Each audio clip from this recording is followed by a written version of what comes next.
তিলাওয়াতের ভাজে ভাজে সুরের অলংকার, এ কোরআন বাণী যে আল্লাহর, এ কোরআন বাণী যে আল্লাহর। আসসালামু আলাইকুম ওয়া রাহমাতুল্লাহি ওয়া বারাকাতুহু। আসুন্নাহ ফাউন্ডেশনের অনন্য আয়োজন সহজ সূত্রে কোরআন শিক্ষার 25তম পর্বে আপনাদেরকে স্বাগতম। আলহামদুলিল্লাহ, বিগত পর্বগুলোতে আমরা কোরআনের আয়াতগুলো, শব্দগুলো কিভাবে বানান করে পড়তে হয় সেগুলো আমরা শিখেছি। পাশাপাশি আনুষঙ্গিক কিছু নিয়ম ছিল, সেটাও আমরা শিখেছি। আজকের এই পর্বে আমরা শিখব নুনে কুতনি এবং আলিফে জায়েদা। খুব সহজ, আপনারা স্ক্রিনে লক্ষ্য করুন।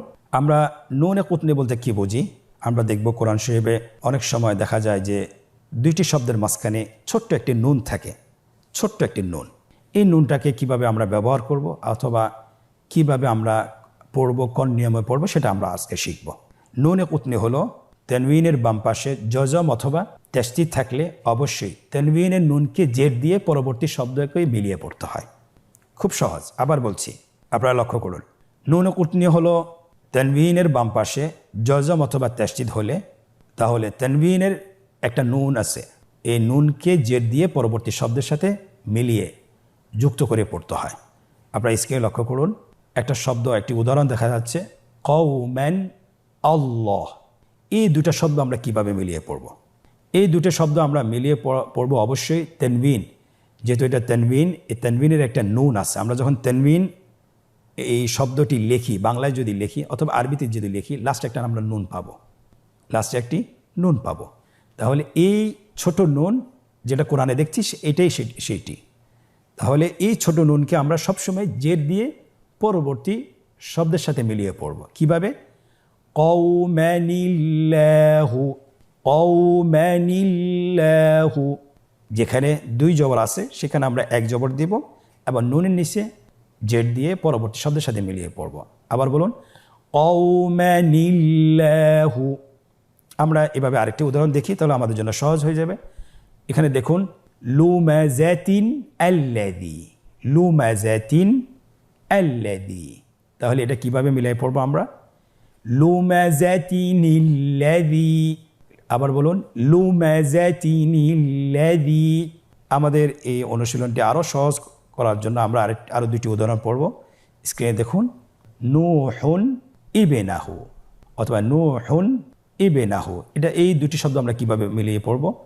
অবশ্যই এখানেও একটি নুন রয়েছে তানউইনের, সেটাকে আমরা জের দিয়ে পরবর্তী শব্দের সাথে মিলিয়ে পড়ব। নূহুন ইবনাহু, নূহুন ইবনাহু। আরেকটি উদাহরণ দেখছি, খায়রান আল ওয়াসিয়াতু। এখানেও আমরা নুনে কুতনি যেটা আছে সেটাকে কাসরা দিয়ে জের দিয়ে আমরা মিলিয়ে পড়ব। খায়রানিল ওয়াসিয়াতু, খায়রানিল ওয়াসিয়াতু। আশা করছি ইনশাআল্লাহ নুনে কুতনি আমরা চিনতে পেরেছি এবং আমাদের তেলাওয়াতে কখনো ভুল হবে না। ইনশাআল্লাহ বারবার অনুশীলন করুন, তাহলে ইনশাআল্লাহ আপনার তেলাওয়াত শুদ্ধ হবে এবং আপনি সঠিকভাবে শুদ্ধভাবে পড়তে পারবেন ইনশাআল্লাহ। এখন আমরা শিখব আলিফে জায়েদা। আলিফে জায়েদা কোরআন কারীমে 20টি শব্দের মধ্যে রয়েছে আলিফে জায়েদা। আলিফে জায়েদা বলতে আমরা কি বুঝি? যে জবরের বাম পাশে একটি খালি আলিফ থাকে, সেই খালি আলিফের উপর একটি গোল চিহ্ন থাকে। আপনারা স্ক্রিনে দেখুন, গোল চিহ্নটি, আলিফের উপর গোল চিহ্নটি থাকে। এই গোল চিহ্নটি যেখানেই থাকবে, যে আলিফের উপরে থাকবে, সে আলিফটি পড়াও যায় না এবং সে আলিফটি টেনেও পড়া যায় না। এক নম্বর হলো পড়া যায় না, আরেকটি হলো টেনেও পড়া যায় না। আমরা এর মধ্যে থেকে কয়েকটি উদাহরণ নিয়ে এসেছি, আপনারা স্ক্রিনে লক্ষ্য করুন। এই আলিফটি কিন্তু আপনার থাকা না থাকা সমান, আপনারা বুঝতেই পারতেছেন। তাহলে আপনারা স্ক্রিনে দেখুন, আমার সাথে অনুশীলন করুন। লাআযবাহান্নাহু। আবার বলুন, লাআযবাহান্নাহু। পরবর্তী আরেকটি উদাহরণ, লা ইলাল্লাহি। আমরা কিন্তু এখানে বলতে পারবো না লা ইলাল্লাহি, এটি আমরা তাহলে ভুল পড়ব। তাহলে কি বলতে হবে? লা ইলাল্লাহি। আরেকটি উদাহরণ আমরা দেখছি, সামুদা, সামুদা। এখানে আমরা বলবো না সামুদা, না, যেহেতু এখানে আলিফে জায়েদা আছে। আরেকটি উদাহরণ, লিয়ারবুয়া, লিয়ারবুয়া। আবার বলুন, লিয়ারবুয়া। এখানে আমাদের আরেকটি বিষয় জানা উচিত, আলিফ জায়েদা অর্থ হলো যে অতিরিক্ত আলিফ। এই আলিফটি অতিরিক্ত নিয়ে আসা হয়েছে, এটা লেখার ক্ষেত্রে লেখা হয় কিন্তু পড়ার ক্ষেত্রে পড়া হয় না। আশা করছি আমরা বুঝতে পেরেছি। পরবর্তী আরেকটি উদাহরণ আমরা দেখি, মালাইহি, মালাইহি। আরেকটি উদাহরণ আমরা দেখতে পাচ্ছি, লান নাদউয়া, আবার বলুন লান নাদউয়া। আরেকটি উদাহরণ, আফাইম, আবার আফাইন। আমরা যদি এখানে পড়তাম আফাইন, তাহলে এটা শুদ্ধ হতো না। শুদ্ধভাবে পড়তে হলে অবশ্যই এই অতিরিক্ত আলিফটিকে বাদ দিয়েই পড়তে হবে, আফাইন। আরেকটি উদাহরণ, লিশাইইন, আবার বলুন লিশাইইন। তাহলে আমরা এখানে 20টি উদাহরণ থেকে আমরা কিছু উদাহরণ নিয়ে এসেছি, যেগুলো আপনাদেরকে অনুশীলন করে দেখিয়েছি। আপনারা বারবার অনুশীলন করবেন ইনশাআল্লাহ। আলিফে জায়দার মধ্যে আরেকটি নিয়ম রয়েছে, কোরআনে কারিমে 60টি শব্দের মধ্যে অতিরিক্ত আলিফ রয়েছে। এই 60টি শব্দের ক্ষেত্রে ভিন্ন নিয়ম রয়েছে। যদি আমরা ওয়াকফ করি তাহলে আমাদেরকে অবশ্যই এক আলিফ টেনে পড়তে হবে, আর যদি আমরা ওয়াকফ না করি তাহলে আমাদেরকে না টেনে আলিফটিকে বাদ দিয়ে আমাদেরকে পড়তে হবে। যেমন আপনারা স্ক্রিনে লক্ষ্য করুন, আনা, এখানে শব্দটি হলো আনা। এটা যখন আমরা মিলিয়ে পড়ব, ওয়াকফ করব, আনা, তখন করতে হবে। এরপরে আরেকটি শব্দ দেখুন, স্যালা সিলা। এটা যদি আমরা ওয়াকফ করি তাহলে আমরা টেনে পড়ব না, আর যদি ওয়াকফ করি স্যালা সিলা, ওয়াকফ করলে কি হবে, এক আলিফ টেনে পড়তে হবে, স্যালা সিলা। আরেকটি উদাহরণ দেখুন, আর রাসূলা। ওয়াকফ যদি না করি তাহলে আমাদেরকে মিলিয়ে পড়তে হবে, এখানে টেনে পড়া যাবে না। আর যদি ওয়াকফ করি আর রাসূলা, আর রাসূলা। আমরা আরেকটি উদাহরণ দেখতে পাচ্ছি, আয-যুনুনা। যদি আমরা ওয়াকফ করি এক আলিফ টেনে পড়তে হবে, আয-যুনুনা। আর যদি ওয়াকফ না করি তাহলে আমাদেরকে না টেনে পড়তে হবে, আয-যুনুনা, আয-যুনুনা। আরও 3টি উদাহরণ বাকি রয়েছে, আপনারা দেখুন, লাকিন্না। ওয়াকফ করলে অবশ্যই এক আলিফ টেনে পড়তে হবে, লাকিন্না। আর যদি আমরা ওয়াকফ না করি তাহলে টেনে পড়া যাবে না, লাকিন্না। আরেকটি শব্দ রয়েছে আস-সাবিলা। ওয়াকফ করলে এক আলিফ টেনে পড়ব, আস-সাবিলা। আর যদি আমরা ওয়াকফ না করি না টেনে পড়ব, আস-সাবিলা। শেষের উদাহরণ, কওয়ারির। ওয়াকফ করলে অবশ্যই আমাদেরকে এক আলিফ টেনে পড়তে হবে, কওয়ারির। আর যদি আমরা ওয়াকফ না করি অবশ্যই না টেনে পড়তে হবে, কওয়ারির। আলহামদুলিল্লাহ, তাহলে আমরা আলিফে জায়দা আজকে জানতে পারলাম, শিখতে পারলাম। আলিফে জায়দার মধ্যে প্রায় 20টি শব্দ রয়েছে। আমরা 20টি শব্দের মধ্যে থেকে কিছু উদাহরণ আমরা শিখেছি, বাকিগুলো আমরা কোরআন থেকে শিখে নিব। আর আরেকটি নিয়ম রয়েছে যে আলিফে জায়দা কোরআন কারিমে 60টি শব্দ রয়েছে, যে শব্দগুলো অবশ্যই ওয়াকফ করার সময় এক আলিফ টেনে পড়তে হবে, কিন্তু ওয়াকফ না করলে অবশ্যই না টেনে পড়তে হবে। আশা করি বুঝতে পারছেন। জাযাকুমুল্লাহ খায়র। আমরা চেষ্টা করবো বারবার ইনশাআল্লাহ। আজকে আমরা আমাদের আনুষঙ্গিক যে নিয়মগুলো ছিল সেটা আমরা শেষ করতে পেরেছি আলহামদুলিল্লাহ। খুব স্বল্প সময়ে মাত্র আমাদের 25টি পর্বে আমরা শেষ করতে পেরেছি। আজকে আমরা সূরা ফাতিহা আমরা অনুশীলন করব, বানান করে অনুশীলন করব, যে একটা সূরা কিভাবে বানান করে পড়তে হয় সেটা আপনাদেরকে আজকে আমরা শেখাবো। আপনারা আমাদের সাথে থাকুন, আমরা এখনই শুরু করছি। আপনারা স্ক্রিনে দেখতে পাচ্ছেন সূরা ফাতিহা। আমরা আমাদের সকলেরই মুখস্থ আলহামদুলিল্লাহ। আমরা বানান করে একটি আয়াত, আর বাকিগুলো ভেঙে ভেঙে আমরা বানান ছাড়া করবো ইনশাআল্লাহ। আশা করছি আপনারা শিখতে পারবেন বিইذনিল্লাহ। প্রথম আয়াতটি সবারই জানা, এই জন্য এটি বানান করছি না। সবাই আমার সাথে বলুন, বিসমিল্লাহির রহমানির রহিম। হামজা লাম জবর আল। আপনারা আমার সাথে বলুন, হামজা লাম জবর আল, হা মিম জবর হাম। আগের সাথে মিলান, আল হাম। দাল পেশ দু, আল হামদু। পরবর্তী শব্দ, লাম লাম জের লিল, আল হামদুলিল। লাম খাড়া জবর লা, আল হামদুলিল্লাহ। হাজের হি, আল হামদুলিল্লাহি। রবা জবর রব, আল হামদুলিল্লাহি রব।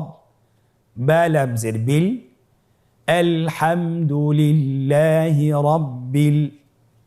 আইন খাড়া জবর আ, আল হামদুলিল্লাহি রব্বিল আ।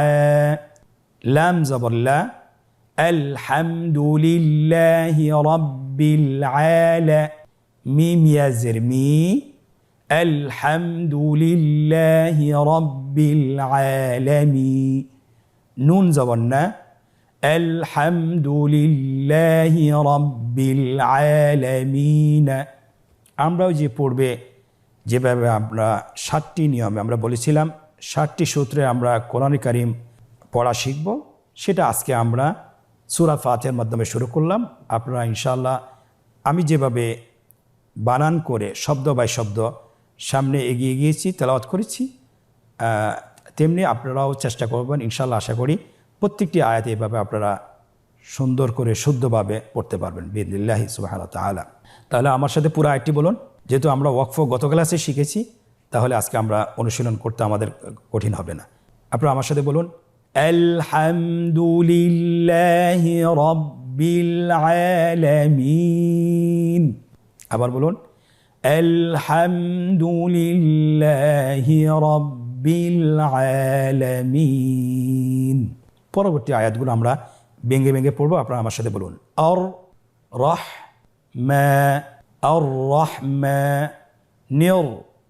আর-রাহমানির রা আর-রাহমানির রাহি আর-রাহমানির রাহিমি আর-রাহমানির রাহিমি। এখানে আমরা কীভাবে ওয়াকফ করবো? এখানে যেহেতু শব্দের শেষে জের রয়েছে, আমরা বলেছিলাম জের থাকলে অবশ্যই সাকিন দিয়ে জজম দিয়ে আমাদেরকে ওয়াকফ করতে হবে। আর-রাহমানির রাহিম। আবার বলুন, আর-রাহমানির রাহিম। পরবর্তী আরেকটি আয়াত আমরা ভেঙে ভেঙে পড়ছি, এর পরবর্তী আয়াতগুলো আমরা সরাসরি পড়ে যাব। মালিকি মালিকি মালিকি মালিকি মালিকি ইয়াউমিদ্দিন মালিকি ইয়াউমিদ্দিন। এবার আমরা পুরো আয়াতটি সুন্দর করে তেলাওয়াত করি। আপনারা আমার সাথে তেলাওয়াতে অংশগ্রহণ করতে পারেন। মালিকি ইয়াউমিদ্দিন। পরবর্তী আয়াতগুলো আমরা ধারাবাহিকভাবে তেলাওয়াত করে যাচ্ছি, আপনারাও আমার সাথে তেলাওয়াত করুন। ইয়াকা না'বুদু ওয়া ইয়াকা নাস্তাঈন ইয়াকা না'বুদু ওয়া ইয়াকা নাস্তাঈন ইহদিনাস সিরাতাল মুস্তাকিম ইহদিনাস সিরাতাল মুস্তাকিম সিরাতাল লাযীনা আন'আমতা আলাইহিম সিরাতাল লাযীনা আন'আমতা আলাইহিম গায়রিল মাগদুবি আলাইহিম ওয়ালাদ-দাল্লিন গায়রিল মাগদুবি আলাইহিম ওয়ালাদ-দাল্লিন। আমিন।